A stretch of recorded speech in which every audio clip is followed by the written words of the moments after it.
Hey there y'all, it's Jeremy here. I was just coming here with an update real quick on my fish tank, my reef. Today I'm going to be starting the Zeovit system. So as you can see in front of you, I've got most of the aspect of what I'll need. I got my reactor. This thing is built like a freaking tank.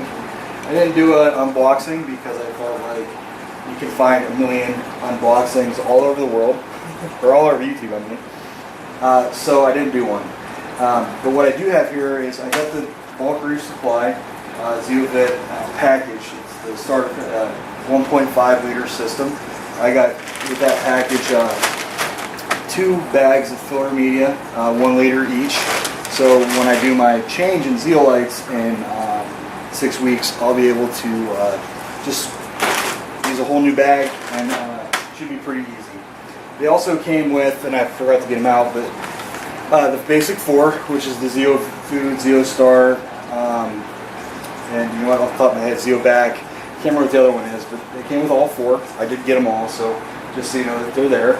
Now, I'm going to be pausing and unpausing this video over and over again because I don't want to bore you with the opening of the packages aspect, but right now I'm also testing all my perimeters because I want to make sure I get them all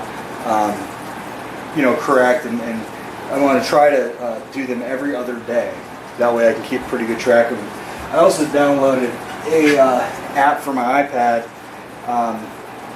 for all my different perimeters I can put in there. As you see, I'm in the process of doing my phosphate test. So hopefully in a few minutes I'll have it up. I was using a HANA checker. Unfortunately, I think the reagents have went way bad because they're reading so high, like ridiculously high, and very inconsistent from one package to the next. I'm getting a 0.02 on one test, and then I turn right around and do it again, and it's a 0.17 or 0.18. So it's kind of been a little bit of a pain trying to figure it out. So far I've done my alkalinity, which is at 7, my calcium, which is a little bit high at 480, and my pH. So those are what I've gotten through so far. The pH is actually 8.1. And everything else is, so far it looks good. Sorry to get in the way here. One other quick update is I've added a Radion Pro. Unfortunately I didn't have the money to do 2 of them, so I've got my old metal halide on one side and my Radion Pro. Now the halide is a 250 watt, and I put an actinic strip underneath it, so that's why there's 2 cords coming from it. But as you can see on this side, what's going on, here's one of my Antheas there looking at you. My mushroom growth is ridiculous. It's that was one mushroom not too long ago. I've got a Recordia over here, which is doing good. I've had it for a very long time and it hasn't grown at all. And then I got a chalice down here. And actually, if anyone knows which chalice this is, I would really be pretty stoked to find out. It is it's a red with orange eyes. So hopefully, I'm using a new camera, so hopefully you guys can see what's going on here. But oh, sorry, let me get that.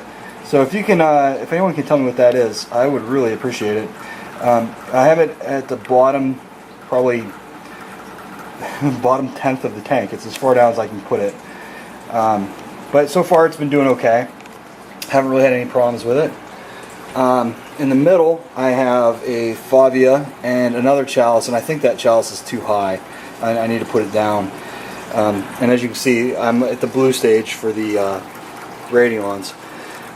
It's ramping up. It'll only be another couple minutes before it's all the way. And then I also have a very small set of Zeos, or shoot, I can't remember what they're called. Zoas. They're doing fairly well. I haven't had any real growth out of them, but at the same time, they look really good. Over here, you're not going to be able to see it at all, is another chalice. I think it's either a chalice or a Monty. Actually, my LFS, one guy told me one thing, one guy told me something else. And I got a small acro, and then a bird's nest up here. The bird's nest is pretty new, and next to it is another coral that's doing absolutely terrible. I'm hoping that I can save it. But anyway, that so far is what's going on in the tank. And then, like I said, over here, we're looking at the Zeovit reactor. This thing is really built like a tank. And actually, I've actually had a little bit of trouble opening it up. I'm going to pause it here. I'm going to get it open and then put all the Zeovit's stones in. Okay, so I was able to get the reactor open, and actually it was easier than I thought. I was trying to unscrew it, but actually it's just a pop off. So this is what it comes out. There's a sheath that goes down the whole thing, and there you go. So then, what I'm going to do, see if I can put these in without making a mess.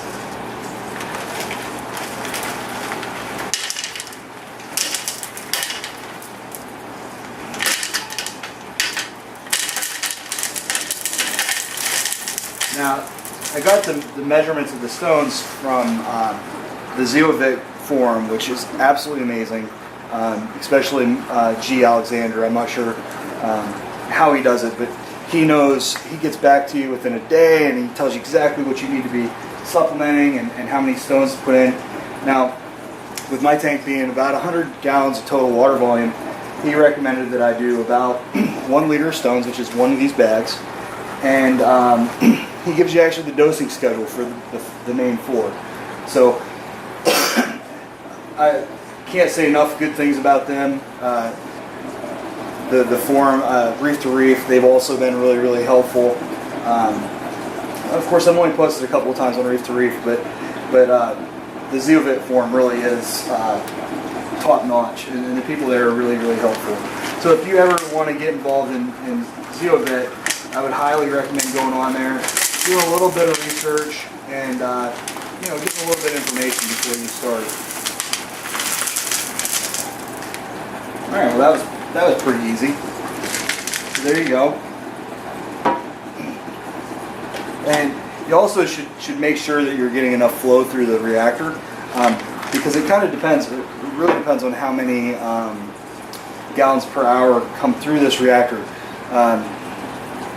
Alexander over at Zeovit recommended that I get about 100 gallons per hour. So I went ahead and tested that. I just took 1 minute, saw how many gallons flowed through, came out to, well, I tweaked the ball valve until I was getting exactly 100 gallons per hour. It wasn't very hard. It was a little bit time consuming, made a little bit of a mess, but really wasn't that hard of a thing to do. Now, the supplements that I have, the Zeo Food 7, the Zeo Start, the Zeo Back, and the other one's actually back in my other office area. What you do is you just dose this on a schedule to make sure that you're getting enough of the supplement into each one. And then every day you just shake this to get rid of what they call malm, which is the bacteria, which is also food for your corals.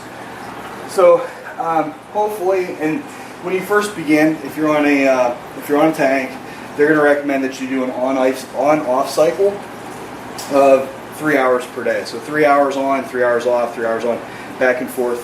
You don't want to crash your tank by removing too many nutrients all at one time, because as the Zeovit system is designed to do it, it is designed to be an ultra low nutrient system. And from everything I've read and seen, the way the corals respond is just ridiculous. The polyp extension, the colors, everything looks so much more vivid than just whatever it is at the time. Now, if you remember from my other videos, I am running biopellets, and from what I've read, you recommend slowly weaning off of the biopellets, because you don't want to just take them all off and have your nitrate spike, which is very possible as your system tries to stabilize. So I've decided to kind of do like a 2 or 3 week build up until this gets completely ready to go, and then we'll take the biopellets completely off. Alright, now I'm going to go ahead and pause again because I'm going to put the Zeovit reactor in my sump. I'm going to put it next to the... Hey guys, Jeremy's back. Got everything down inside of the sump. The Zeovit reactor's right here. While I was down here, I decided to clean the skimmer out a little bit. Now, I turned it off because I'm going to be dosing the Zeovac and the Zeostar. I don't want to dose them and then just have the skimmer pull it right back out. So, according to Mr. Alexander, I think it's Mr. Alexander, over at Zeovit forum, he recommends to dose 4 drops of the Zeovac and 4.4 milliliters of the Zeostar. So what I went ahead and did, I got a little syringe out, put 0.4 of the Zeostar. That's right here, and then I've got my little Zeovit Zeovac right here. So all I'm going to do is go ahead and get the dropper ready. And I'm going to put 4 drops right into the sump. You want to make sure that it's in front of the pump so that the water flow and the zeobacteria go up through the filter media, and that way they can start to populate the stones. So I'm just going to go ahead and give it a rip here. 1, 2, 3, 4. Okay, so now for the first 2 weeks, G. Alexander told me to go ahead and do this 4 drops twice a day in front of the filter media. And then he also told me to go ahead and put 0.4 milliliters of the Zeostar, same way, right in front of the Zeovac. I'm going to give it a couple minutes, just go ahead and flow through. Now obviously it's going to also flow through the rest of the tank. It's actually pretty cloudy up there right now because I've been doing a little bit of work while I was away. Now, alright, went ahead and dosed that. Now I also went ahead and tested all my perimeters. They're all done. What I was able to find out is that my PO4 is at a very low level. I think it was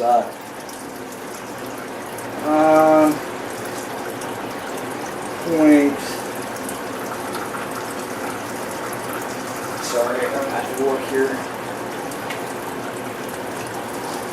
It was 0.02.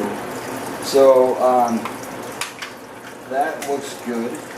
And my nitrates were actually undetectable this test. So the good thing is that I'm at a good starting point for the Zeovit system. From what I could tell, the only thing that was really off, was my magnesium, which was a little bit low at 1290. They recommended it to be at 1300. Also today, what I'm going to be doing is just epoxying some of these corals down that I haven't had a chance to do yet.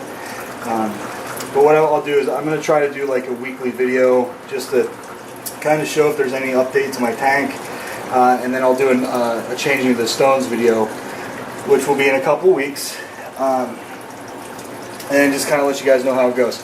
Now, one of the other things they recommended was to skim wet, so you want to pull a lot of the gunk out. So that was a big reason why I went ahead and just figured I'd clean up the sump a little bit, clean up the protein skimmer, and make sure that it was all looking good in there. Now, I'll probably upload this video in a couple days, but I'm going to try to upload this video, and then I'll upload another one probably midweek, just to show you where I'm starting out. And I'll see you guys later. If you enjoy this video at all, just go ahead and subscribe, like it, whatever. Otherwise, y'all have a good one.